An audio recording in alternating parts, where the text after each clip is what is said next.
Hey everyone, Joe Fenari here, Red, White, and Bearded, episode number 3. This one we're calling Building Something That Matters. Now, this episode's all going to be for all of those individuals who are building a business, starting an organization, nonprofit, for profit, where you're just trying to make a better version of yourself in whatever industry or profession you're looking to get into.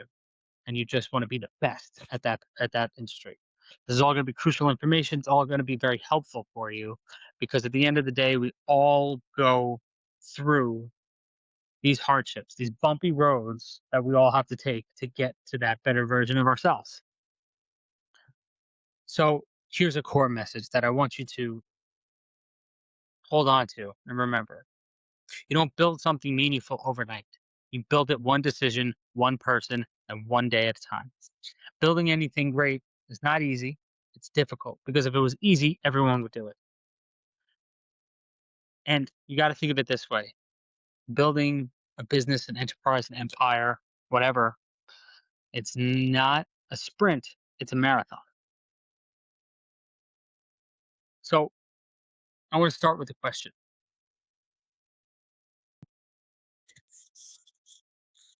So, what if the thing you were trying to build doesn't fail because it was a bad idea, but because you quit before it even had a chance? Now, it's a valid question to ask, and you should always go back to that whenever you've got tough times going on. You don't want to let those bad days win, where it gets really overwhelming, and you just think this is it. I'm quitting after this. You always want to think, is my failure going to be because I just can't hack it, right? Or you just can't hack it in that moment. Businesses don't start as businesses, they start as ideas, right? Organizations don't start with hundreds of people, they start with one person who cares. Every successful organization eventually had a moment when almost nobody believed in it or that person. Building something requires more than just enthusiasm. It requires hard work, dedication, perseverance, and not the fear of failing, right? Because you are going to fail. No matter what you do, you will fail along the way. And you need to embrace those failures and see them for what they are, which are lessons. Look forward to them, actually, in a weird, sick kind of way. But be afraid of not committing to your future self, right? Because the thoughts that you have in your head, the fantasy of a lifestyle that you want or a business you want to run is not just you, that's God. That's God giving you insight on what He wants you to do and where He wants you to be. He's just not going to tell you the path on how to get there because then you wouldn't take it, right? So today I want to talk about what it actually takes to build something from the idea in your head to something that can survive without you, right? Because you want to build a business or an organization, you want it to surpass you as a person, right? So, first, what we're going to do is we're going to start with the why. Why did you want to start this business? Why are you going to quit your 9 to 5 to put it all in to start this organization? Figure out what the purpose is for you before you even start, designing or concepts for a logo, before you start and redesigning a website, before you start posting nonstop on social media and you order those business cards, ask, what problem are you trying to solve? Right? For a business, what problem am I solving for my clients? Like, for me, I own a cleaning company and I'm in real estate. So I am there to help maintain facilities at a reasonable rate to the best of my, that meets their requirements. Because no business should just choose between a tight budget and dirty office, or because they can afford it now, it's a clean office. And I also try to help people find their forever home, their first home, and their family's expanding, so they need a bigger. For a nonprofit, what problem am I trying to improve in my community, or even for a personal brand? Why should somebody spend time listening to me? Here's what people don't. like to target. Instead of, well, why do I want to start a business? It's an easy question, but it's also a hard question, right? Because everyone's just like, oh, well, about this fantasy of, well, I'm going to create a website, I'm going to design a logo, I'm going to put an ad out somewhere, I'm going to put my foot on my desk, and I'm going to just let the money come in, and I'm going to watch my bank grow. And that's the furthest thing from the truth. Instead of saying, well, I want to start a business, say, I see a problem, and I think I can help solve that. The most successful people look for problems that they have solutions to, especially when you talk about massive companies. There, you know, that's where an organization becomes meaningful. It's just not something that was created out of nowhere. It's got a purpose, a true purpose that is not only sellable but scalable. So, what we're going to do and talk about next is start smaller than you think, right? This is where I want to kind of bring in my don't quit philosophy. And it's not unique in any way, shape, or form. And that's the only one who talks about not quitting. Anyone who's successful talks about the perseverance they had, and that's how they got to where they are. But people think more grander than they need to, right? You don't need to have a huge audience. You don't need to have multi-million dollar investors. You don't need a building you can operate out of your home. I don't need thousands of followers right now. You know, what I need and what you need as a business owner or organization is you need your first customer. That can be that first customer is the deal breaker for you. And it gives you that boost and that confidence of like, okay, this is what works. I got to rinse and repeat, tweak a little bit along the way, or find your first supporter, someone who's willing to help donate or maybe even throw a fundraiser for you, or your first volunteer and your first community event that someone's going to help orchestrate and manage throughout the day. Or like me, my first listener. I don't have a lot of followers, but everything that's worth building takes time, perseverance, and hard work. Your first person who says, I believe in what you're doing. And that's all that can take sometimes to really boost your confidence and boost your desire and drive to keep going. Because you're going to see a lot of different failures along the way. But when those wins hit, that's the fire you need.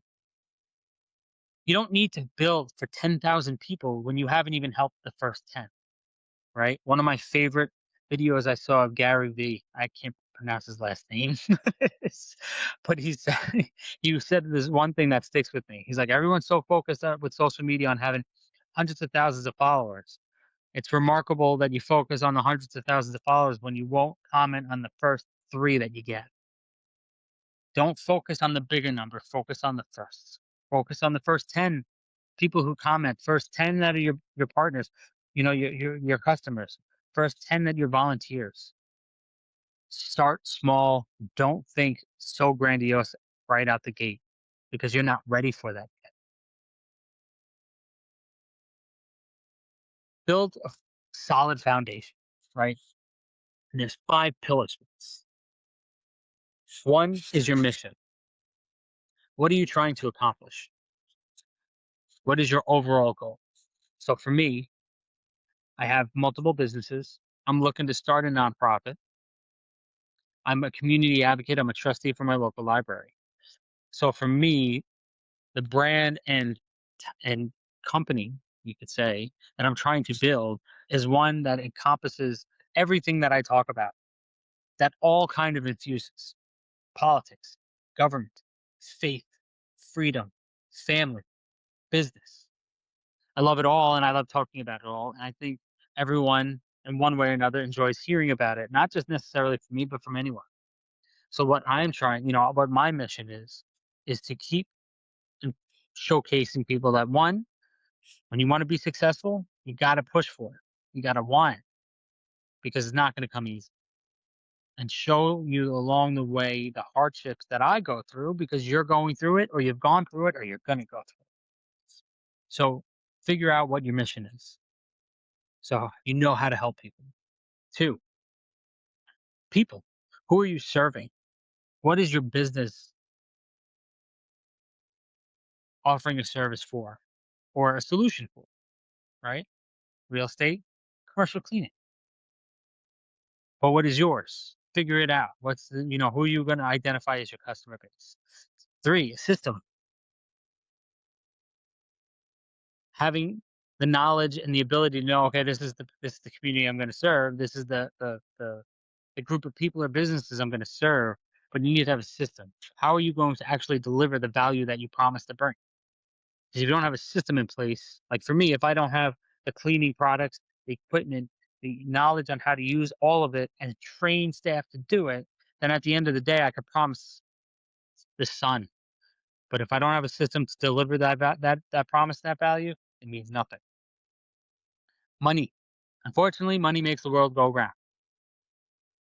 And if you don't have cash on hand, you'll never be able to grow and scale.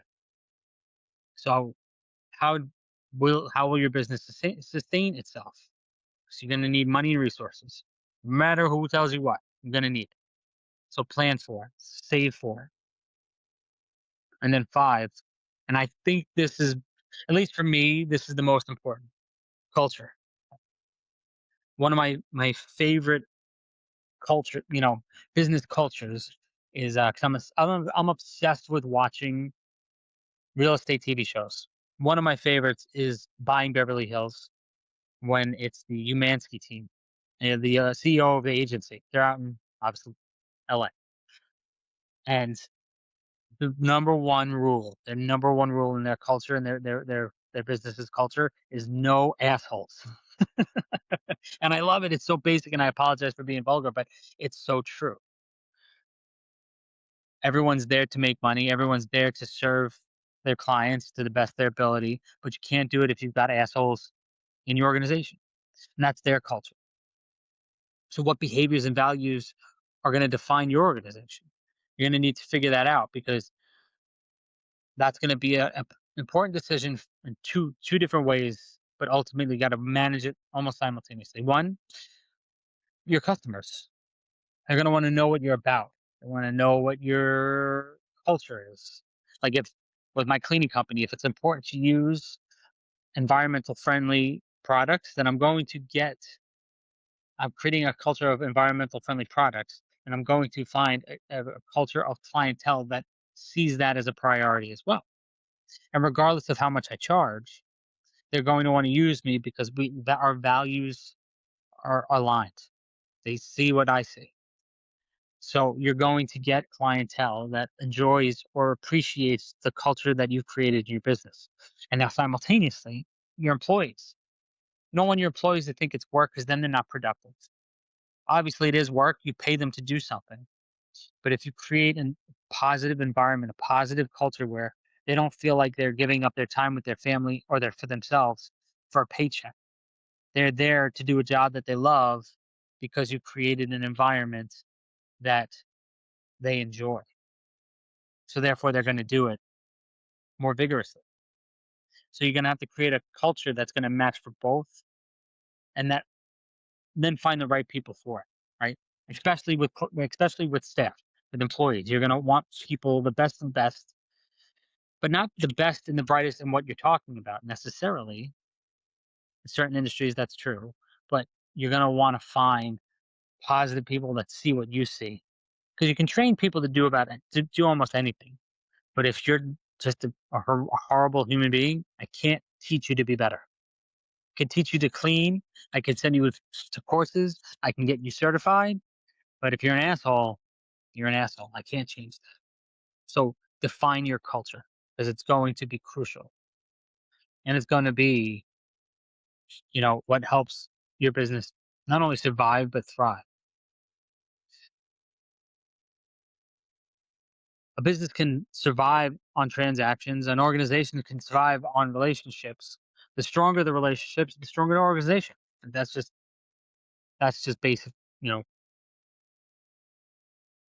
that's just going to be that's simple terms. Let me just put it that way. This is my train of thought. Nobody sees the beginning, right? This is part four here. No one sees how you started. Like everyone just looks at Jeff Bezos and goes, "Oh, well, he's one of the richest people in the world." They didn't see him starting Amazon selling books online in a garage 30 years ago, and what it's evolved and what he had to do to get there, or even Elon Musk starting PayPal in a bedroom, selling it for $2 million and starting off. And then even Tesla, I'm pretty sure when I saw a documentary early on, it cost him more than what he was selling the car for. I think he was losing $5,000 a car at first because his culture and his mission were more important than the dollar. Now, obviously, it's a little bit of a different scenario. He had money that he could fill that difference. But I'm just proving a little bit of a point that the culture was more important than making tremendous amounts of money out the gate. Now, Tesla's valuation is ridiculous. But anyway, so nobody sees the beginning, and I'm gonna paint a little picture because I saw this graphic not too long ago, and it sticks with me. And it's people see the success, but they don't see everything else. So it was a picture of an iceberg. Now the tip of the iceberg, usually about 10% of the iceberg, or the mass of the iceberg, is above the water, and everyone thinks it's this tiny little floating piece of ice, but you don't see 90% of it underwater. And that was the sleepless nights, the comparison for being a successful business owner. You just see the fancy lifestyle, the cars, the mansions, the jets, the European vacations, whatever. But you don't see underneath what it took to get there. You don't see the sleepless nights, the empty bank accounts or negative bank accounts, the past due bills, the relationships you ruin, friendships or personal, because you were so dedicated on the mission of creating what you wanted to create, you've let everything fall apart, essentially. But nobody sees all the hard work or dedication it takes to get there. They just see the fancy lifestyle you have now. And that's a hard lessons you're going to have to learn, and you're going to learn them multiple different times in multiple different ways. And you're going to need to surround yourself with people who not only see it and see what you're going for, but are passionate with you and support you. I'm saying they're going to help you, but when your friends want to hang out on the weekend, you're like, nah, I can't. I'm doing X, Y, and Z. They at least understand, because people, no one sees again the rejection, the unanswered emails or a bad logo that people aren't just it's not matching your representing your business well, or a terrible first video. I've got millions of those. Or the first customer who never came back and you thought things went well. Or ultimately the nights when you're wondering whether you're wasting your time. I get those every once in a while. They're not fun because you think, did I waste time? And in that, did I cause more harm, not only for myself, but my family in the long run? Because am I being selfish? And the answer is yes, you are being selfish, but you're being selfish because you're looking to be selfless, right? You want to help the people you love. You want to create something for them when you're gone. At least that's what I want to do. So here's a message from me to you. Everyone wants the result, but nobody wants to live through that beginning phase. And that's precisely why most people will never build anything. Part number 5, adapt without abandoning your mission. Like I was wanted to bring up the importance of my don't quit philosophy. It's easier said than done, but it's mental focus that you need to have to just go, I know it's tough. I know I'm tired. I know I'm probably not making as much as I should, or why I'm still working, but I haven't been paid yet, or the bills haven't been paid yet because I haven't been paid yet. You got to keep pushing forward. My don't quit message doesn't ever change. It's consistent, is what you need to be if you want to be successful. Now, sometimes you need to change, and that's hard. I can admit to that. I don't like change either out the gate, especially if things are working. But sometimes change is a good thing and it's a necessary thing. So you'll have to change your business model. And because the models change, now you have to change your marketing because your audience has changed, because the pricing has changed, because there's overhead or more overhead, and price of goods are going and services are going up. So therefore you have to share that cost. Your strategy will change, and so will your delivery, and ultimately your approach to your not only your business but your customers. But the underlying mission should always remain the same. There should never be a point in time where, well, everything else has changed, so now my mission should be.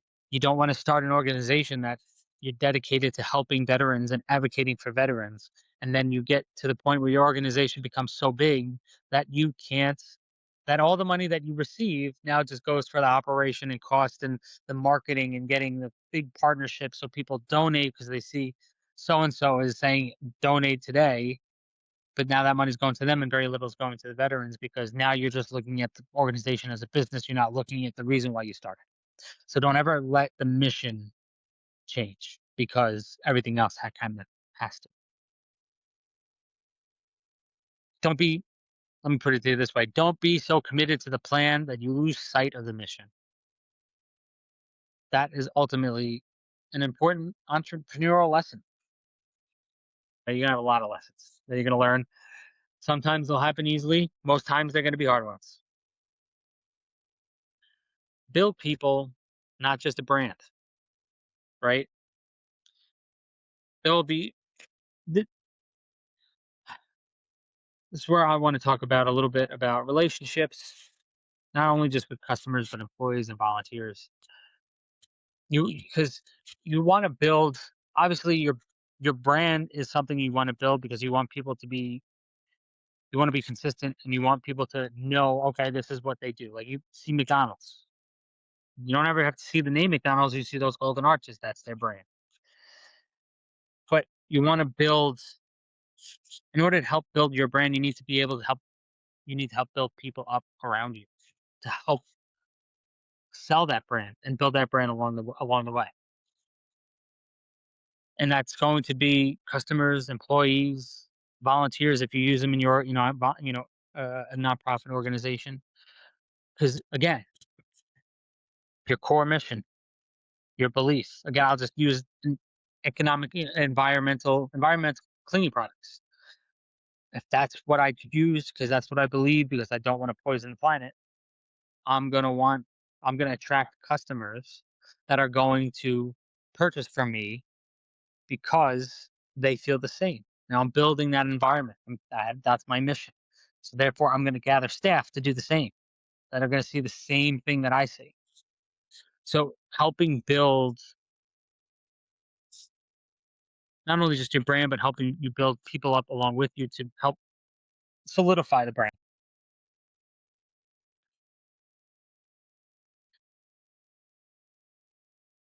All right. So part number 6: build people, not just a brand. Right. And this is where I want to kind of, I'm able to, I want to discuss a little how I differentiate or try to differentiate what I'm trying to do with this podcast versus other business podcasts. There are ones that are very specific, and then there are ones that just talk about anything. And I want to infuse a multitude of different things in with mine, where the main goal here is to showcase you're not alone in whatever you're trying to do. And it doesn't have to be business, it could be professional. You're gonna work for somebody else. You don't want to be your own boss. You never had a desire, and that's fine. You want to work for somebody else, but you want to be the best in that position. Doesn't matter if you're building yourself or you're building an organization. The struggles are going to be the same. The hardships are going to be the same because you're going to have to learn the same lessons that I'm learning. And I want to showcase that in my videos, in my weekly podcast, in my short reels, among the other different things I talk about, faith and politics and everything else. But my don't quit mentality is based off of, sh- you know, I want to showcase the hardships that I go through because you're going to go through them if you haven't already gone through them. And no one's unique. It's not unique. It happens to everyone. If you want to be successful, you're going to have to go through it. And going through it along the way, you're going to meet very, let me put it this way, very interesting people. Okay. The ones who aren't going to get what you're thinking, what you're seeing or what you want to build. They're going to have very strong opinions about that. And the person who gives you constructive criticism, people will disagree with you, right? People are going to call you crazy. They're not going to understand why you're doing what you're doing. And that's really important part of building people around you to help build your brand. You want people like-minded or at least see your vision to help build the brand around you and them, right? Because you're going to have a lot of constructive criticism. People are not going to get what you get. They're not going to see what you see. And they're going to vigorously disagree with you. But ask yourself this: if your organization disappeared tomorrow, would anyone actually miss it? And that's a powerful test. Because if the answer is no, then you have built a business, but you haven't necessarily built an organization that matters. And that's something that you need to just keep in the back of your head. Now, part seven, my don't quit moment, right? This is where I kind of want to bring back to my core philosophy and just keep pushing forward. Because I didn't understand that message at first until I watched a ridiculous amount of influencers and very successful people just constantly talking about how they had to just keep pushing forward, how they had to keep persevering, how they just keep going. And it's like so easy for you to say because you're so successful.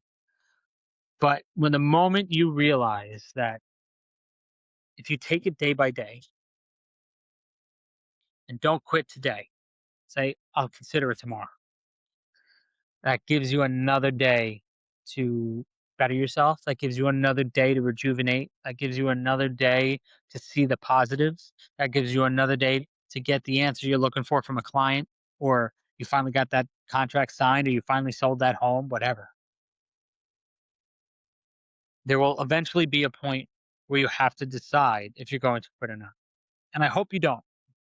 I really hope you don't, because I believe in you. I believe in whatever you got going on, or the idea that you have, that you'll be successful if you persevere. But if you do really believe you get to the point where you do need to quit, I do want you to ask yourself three questions.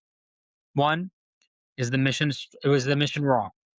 Two, was the strategy wrong? Or three, am I simply tired? Those are three very different problems. Sometimes you don't need to quit. You just need to rest, reassess, change direction, and ultimately try again. Because at the end of the day, when people fail, especially in the first year of being a business owner, 90% of businesses fail the first year, not because it was a bad idea, not because it was a cash flow issue. It was because it got tough and they didn't want to do it anymore. And if you're watching this, if I'm in your feed, if you're watching my channel, or you're seeing this as real, it's because you're at a tipping point, but a positive tipping point. You are on the verge of getting over that hump where you're working for your business, not on your business. And that's where I am. I could see that curvature.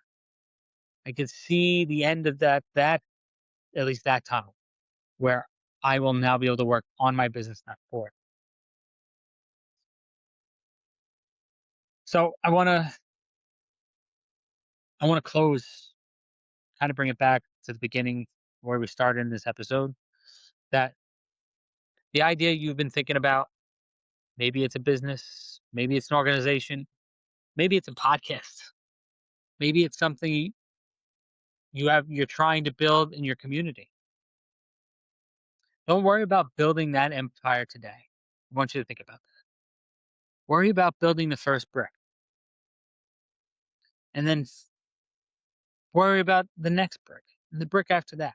Because we get into this mindset of, well, I got to be insanely successful in 3 months. If not, I failed.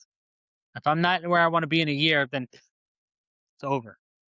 Don't think that way, because everything that you're going to go through is going to break you down a little bit, but it's only to make you better and appreciate the things that you're going to have. Right. So I want to finish with this. Change the plan if you need to, change the strategy, change the direction. But if you believe the mission matters, don't quit. Again, thanks. This is Joe, red, white, and bearded. We talk about a variety of different things: business, personal growth, professional growth, faith, politics, all of it, family, community. If you're enjoying these episodes, if you're enjoying seeing this magnificent beard, if you just enjoy hearing somebody else going through the shit that you're going through, like, subscribe, comment, and I hope you're enjoying it. And remember, don't quit.